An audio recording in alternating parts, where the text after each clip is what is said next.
अस्सलाम वालेकुम। कोरोना की सूरत हाल की वजह से मुल्क में अब भी शदीद परेशानी है, रोज़ बरोज़ मरीज़ों में इजाफ़ा हो रहा है। लेकिन वो लोग जिनकी जान को सबसे ज़्यादा ख़तरा है इस वक्त वो डॉक्टर्स और पैरामेडिकल स्टाफ नज़र आ रहा है।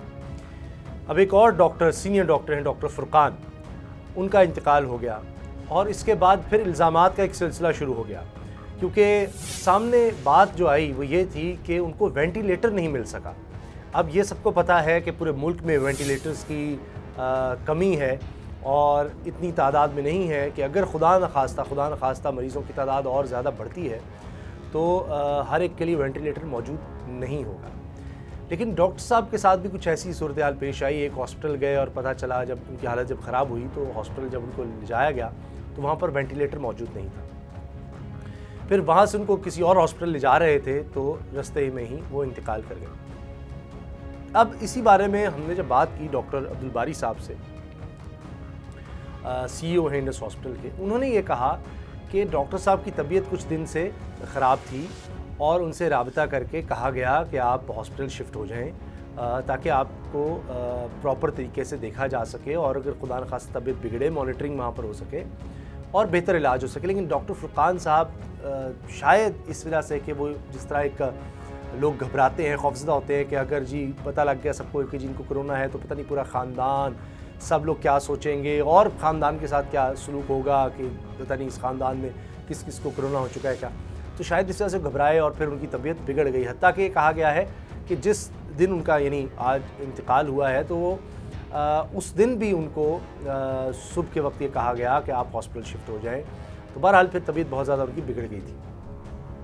खैर, अब जब ये इंतकाल की ख़बर आई पूरे मीडिया में फैली तो फिर सिंध हुकूमत की तरफ से बाकायदा बयानात आना शुरू हो गए कि जी वेंटिलेटर्स की कमी है और इस बारे में हमने तो आगाह किया था वफाकी हुकूमत को, लेकिन वहाँ से हमें उतनी तादाद में वेंटिलेटर्स नहीं दिए जा रहे। लेकिन बाद में पता चला, अभी हमारी जब बात हुई डॉक्टर अब्दुल बारी साहब से, उन्होंने बताया कि अब भी यानी कोरोना पेशेंट्स के लिए अलग से वेंटिलेटर्स मुख्तस किए हुए हैं। तो कुछ वेंटिलेटर्स अवेलेबल थे, यानी जिस हॉस्पिटल में तो डॉक्टर फुरकान को ले जाया गया वहाँ तो कोई वेंटिलेटर अवेलेबल नहीं था, लेकिन इंडस हॉस्पिटल में शायद अभी अवेलेबल थे, लेकिन उनके पास कोई लाया ही नहीं।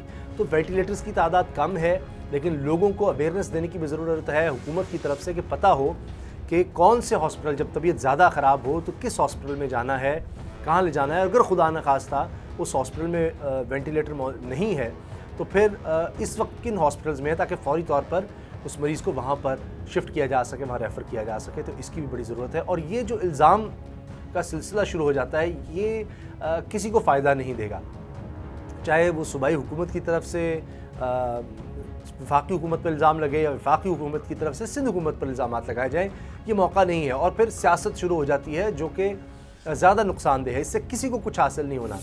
ना तो इस तरह के इल्ज़ामात लगाने से किसी हुकूमत ने मकबूल हो जाना है या गैर मकबूल हो जाना है। कारकर्दगी लोगों के सामने आ रही है, आ जाएगी, और अगर कोई भी हुकूमत गलत फ़ैसले करती है तो लोग खुद उनका एहतसाब कर लेंगे। जब भी वोट का वक्त आएगा या उससे पहले लोगों में से आवाज़ उठेगी कि आप सही तरह इंतजाम नहीं करें। तो आपस में तवज्जो इस बात पर रखनी चाहिए कि हम ज़्यादा से ज़्यादा लोगों तक सहूलियात पहुँचा सकें और इस वबा को कंट्रोल करने में अपना किरदार अदा कर सकें। और ख़ास तौर पर ये डॉक्टर्स, पैरामेडिकल स्टाफ जो सबसे ज़्यादा मुतासर हो रहे हैं। अगर किसी भी सेगमेंट को देखा जाए पूरी सोसाइटी में तो इस वक्त सबसे ज़्यादा ख़तरा जिन लोगों को है वो यही हॉस्पिटल में काम करने वाले लोग, डॉक्टर्स हैं, नर्सेज हैं, पैरामेडिकल स्टाफ है।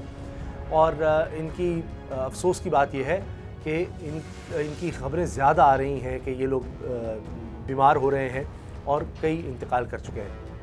तो हमें इस तरफ तवज्जो देने की ज़रूरत है, ना कि ये कि फिर इल्ज़ाम तराशी की तरफ जाया जाए और पूरे हक़ाइक़ सामने आने चाहिए। जिस तरह अब ये डॉक्टर फुरकान के हवाले से जो बात सामने आ रही है कि अगर तबीयत ख़राब है, बिगड़ रही है, तो ज़रूर डॉक्टर से राब्ता करें और इस चीज़ पर मत जाएं कि जी पता नहीं लोग क्या सोचेंगे, क्योंकि 20,000 से ज़्यादा तादाद सामने आ चुकी है मरीज़ों की।